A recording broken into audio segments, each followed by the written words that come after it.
Hello, students. Good morning. Good morning, sir. Right.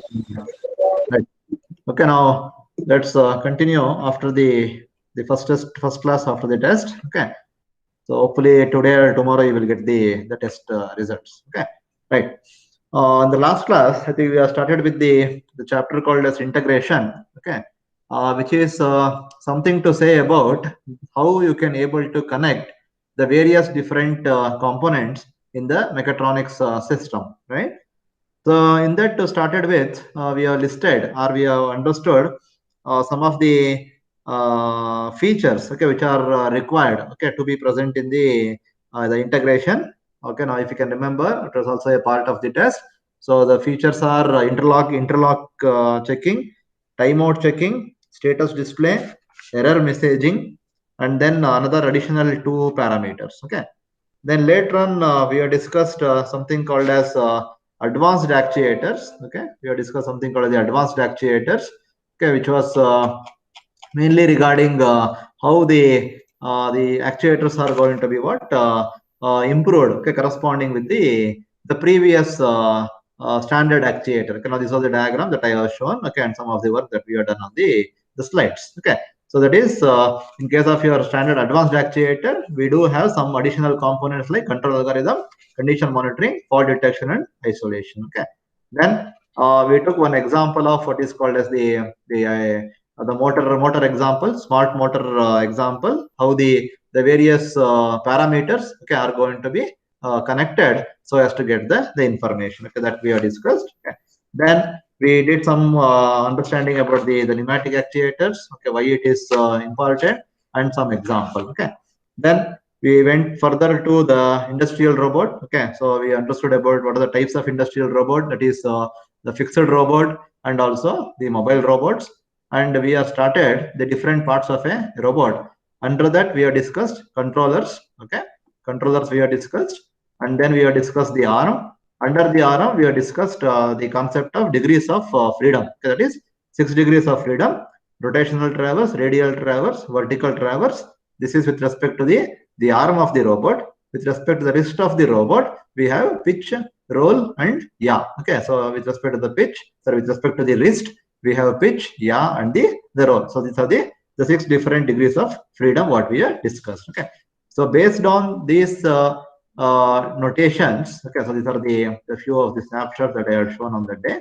So right, yeah, this is about the joints. Okay, and we have discussed 5 different types of joint: linear joint, orthogonal joint, rotational joint, twisting joint, and revolving joint. Okay, now based on these different joints, okay, we have come out with what is called as the joint configuration. Okay, so in the joint configuration, there were totally 5 different joint configurations what we have discussed in the last class. So which are the Cartesian coordinate configuration, cylindrical configuration, spherical configuration, jointed arm robot, and SCARA robot. Okay, now this is where we are done up till in the last class. Okay, right. Now let us go further. Okay, now this is about the 2 different components only we have discussed, that is controller and the arm. Okay, so those are the 2 components what we have discussed. Okay, then let us move ahead with what is called as the arm. Okay, right, the drive. Okay, so drive system. Can you able to see the slide?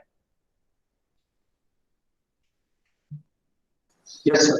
Yeah. Okay. Fine. Good. Right. Now, when we go back to the previous the units or the 2 components that we have discussed, one was called as the controller. Okay. Basically, the controller is the one which is going to be called as the art of the industrial robot, which says, okay, which gives the command. Okay, which gives the command for some device. Okay, in order to do the operation. Right. Okay. So the controller, what we understood is, which is going to be the component of the industrial robot, which understands what has to be done, and it gives the command, okay, to some of the other device. Okay, now the device which actually takes the command and moves accordingly, okay, the device which takes the command and moves accordingly is what is called as the drive system. Okay, I am just using the word called a drive system. You can also call that as what is called as, the other word is the actuators. Okay, you can also call them as the actuator or a drive system. Okay, basically the drives are the actuators, are basically what? The part of the elements, okay, of your industrial robot, which acts under the command of the controller. Okay, it receives the signal from the controller, and basically the drives or the actuators are the operational units. Okay, they are the operational unit which does the actual work. Okay, that work may be the movement of the part from one part to another, or doing a welding, or doing soldering, or whatever it is. Okay, right. Now the drive systems that you are going to design, okay, is basically based on what type of task that you are going to carry out. Okay, so the tasks are going to be different depending upon the task that you are going to carry out. Okay, so you will be having the various different actuators. Okay, the first you need to understand what is that the selection of the actuator is a direct influence on the task to be performed. Okay, now basically the general or the commonly used drive systems are going to be electric, hydraulic, and the pneumatic are the most popular drive systems which are going to be used. Okay, right. Now among these drive system, that is the power that you are going to get is from electric means, or the hydraulic means, or from pneumatic means. Commonly used the actuators for the joints is what is called as the electric motors. Okay, commonly used is the electric motors. Again, in the electric motors, okay, we have DC servo motor and DC stepping motors are going to be there, which are considered as the preferred choice for the robotic systems. Okay, and basically if you go with the direct control motor, okay, that is DC motor, which is having a basic advantage of having a better torque. Okay, so the torque required to lift the work part, or the torque required to move the work part, is going to be present more with what is called as your the DC controllers. Okay, DC controller, compared with that of the other case. Okay, and one more is we have what is called as a stepper motor. Okay, now with that stepper motor, with a small step angles, with small step angles, it is more generally used for the precise location. Okay, let us take an example of what is called as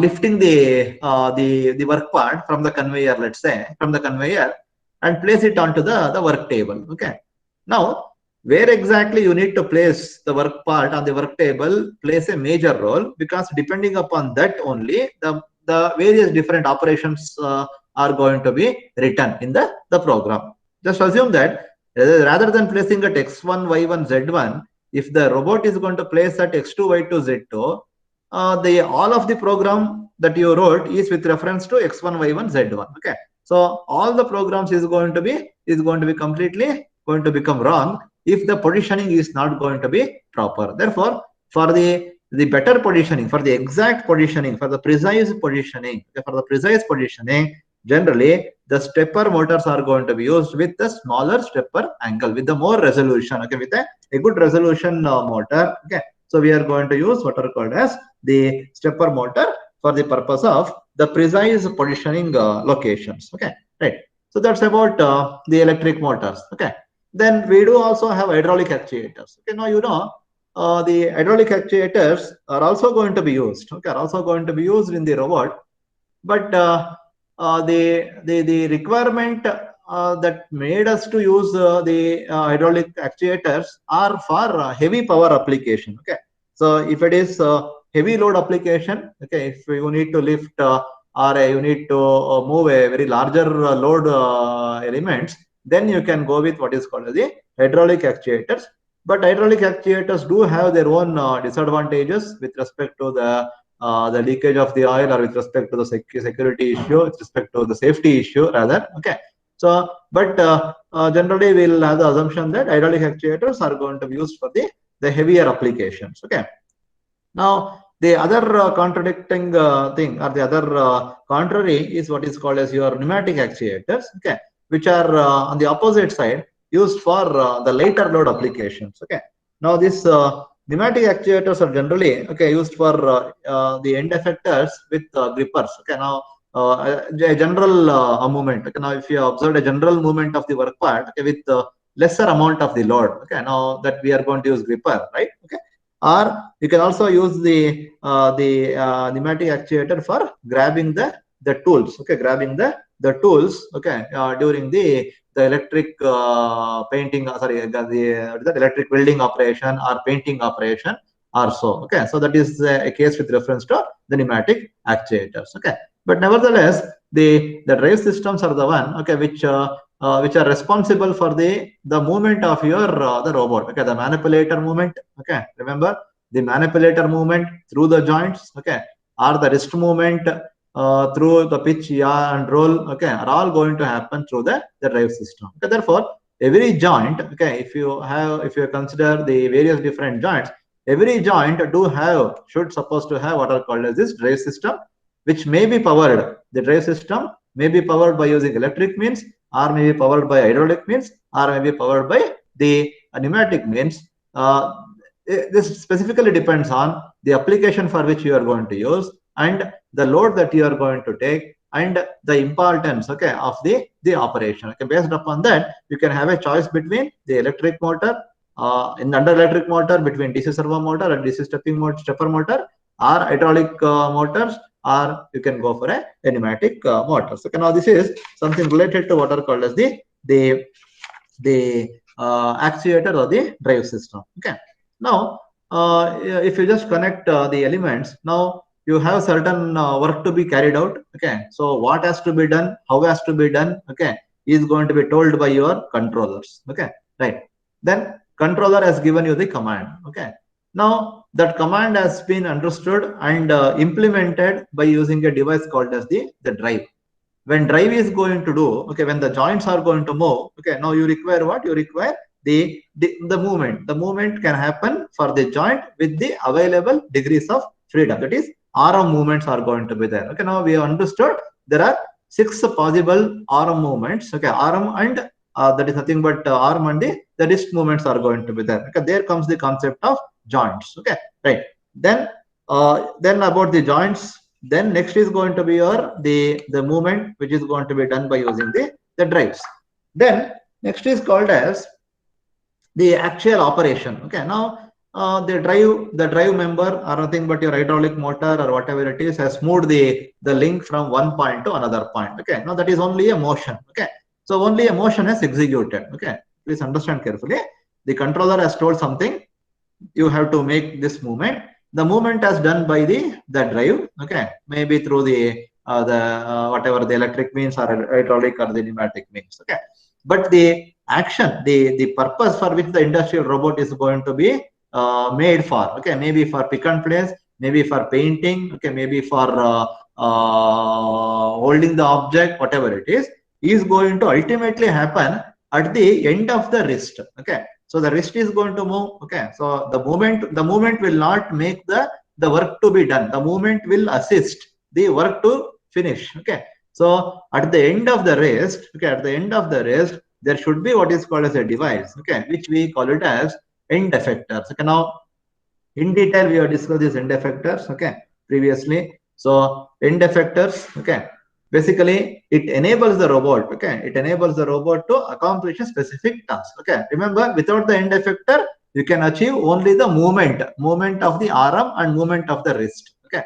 so that movement of the arm and the wrist, those movement of the arm and the wrist can be convertible into a useful work with the presence of the end effectors. Okay, therefore the end effectors makes the robot to accomplish a specific task. Okay, right. Now as you know that the industrial robots applications are going to be plenty. Okay, because depending upon the applications, okay, now the end effectors are going to be custom engineered. Okay, so remember, this word is very important, custom engineered. It just means that as per the requirement. Okay, as per the application requirement. Okay, as per the requirement, you are going to make the end effector to function. Okay, so now the end effector must usually be custom engineered and fabricated for each different application. Okay, as mentioned. Okay, so you can able to fabricate the end effector for the various different applications. Okay, now broadly, the two different end effectors are going to be there. One is the gripper, other is the tools. Okay, right. Now grippers are the most commonly used end effectors and are generally object holding or grasping device. Okay, the grippers are going to be called as the object holding and grasping device. Okay, now there are various different types of the grippers are going to be present. Okay, there are various different types of grippers are going to be present. Okay, now depending upon what is the force which is responsible to hold the object. Okay, depending upon the type of the force which is required to grasp the object or to hold the object, we have different types of the grippers are going to be present. Okay, right. Those different types of grippers, okay, right, are going to be called as mechanical grippers. Okay, so right, then here we may use what are called as the spring action or the lever action. Okay, so as to hold the work parts. Okay, right. Then we have vacuum or suction cups. Okay, which sucks this up the upper surface. Okay, now the vacuum or suction cups generally used for the flat objects. Okay, it the gripper is going to be placed on the flat object. It sucks all the air present there and it creates the vacuum, and accordingly it goes. Okay, right, it moves to a particular location, then it releases. Okay, just because that is going to be lesser amount of pressure, then it releases. Okay, so that is a vacuum or suction cup. Okay, then we have what is the magnetic grippers. Okay, so magnetic grippers specifically for the ferrous objects I can make use. So we have a larger ferromagnetic material, okay, which grips the object. Okay, so that is by through the magnetism. Okay, then we have dispenser. Okay, dispenser is nothing but it is like our the dispenser you might have observed. Okay, now the sanitizer dispenser, very commonly used nowadays now. Okay, so those are the different types of the grippers which are going to be present. Okay, now in detail we have all observed this in the previous cases. Okay, right. So this is one case wherein you held the object and you are moved from one point to another point. Okay, now that is for the movement purpose. Okay, then next is going to be with respect to the tools. Okay, right. The tools are also going to be used in applications where the robot must perform some processing operations. Okay, now generally robots not only used for the material handling. Okay, so the robots not only used for material handling, it is also used to carry out some operations. Okay, those operations are also going to be the part of the robot. Okay, by using the gripper you can't do any operation as such. You can understand a simple thing that the grippers are going to be used for only grasping or holding the object. But if you want to do some processing operation, there should be some other replacement for your gripper. That replacement is going to be in the form of the tool. Okay, now the tool you are going to be fixed where? To the end of the arm, to the gripper, sorry, not to the gripper, sorry, to the what is that, the wrist. Okay, to the end of the wrist you are going to place that tool. Okay, whichever the tool which is meant for. Okay, so the tools are used in applications where the robot must perform some processing operations on the part. Okay, so listed are the some of the tools. Okay, you may use it for the welding operation. Okay, you may use it for the welding operation. Okay, or you can use it for the spot welding. Okay, or the arc welding operation. Then you can use it for painting operation. Okay, and then rotating spindle for drilling, grinding, and so forth. Okay, now this is as we use our what is that? Let's say in case of your conventional machine. Okay, you used the Allen key. Okay, to rotate the jaws. Okay, right. Similarly, you can make use of what? The robot tools. Okay, so as to rotate the spindle for the various different operations. Okay, then assembly tool. Okay, so maybe you can use it for an assembly or the heating torch. Okay, now just look at the operation. Okay, these are some of the minute processing operations. Okay, which are going to be the required. Okay, now some just look of a robots which are going to be there. Okay, now this is as a tool. Okay, as a tool we have. Okay, right. So painting operation. Okay, now this is what is called as your the tool that you attached. Okay, right. So now up till here, this is going to be your arm. Okay, and this is going to be your what is this portion is called to be called as your the end effectors. Okay, and this is going to be your the rest of the arm. Okay, right. So welding torch or painting spray. Okay, are the some of the example. Okay, right. Then next one, the last one is going to be called as your what? The sensors. Okay, right. In case of a sensor, okay. Now sensors are going to play an important role in functioning of the robot. Okay, basically they are going to be translates the signal. Okay, signal from what is about the movement or about any intrusion which is going to be present. Okay, all that is going to be sensed by the sensors. Okay. They are basically measurement devices, okay, which translates one form of the signal into another. Okay, So mainly for the feedback purposes, okay, whether everything is fine or not. Okay, so for that we are going to use what is called as a the sensors. Okay, now this sensor, whatever it is present, okay, helps in guiding the robot end effector along the proper path, and also helps to avoid collision with the obstacles. Okay, so these are the various types of what is that okay, this is the very once again.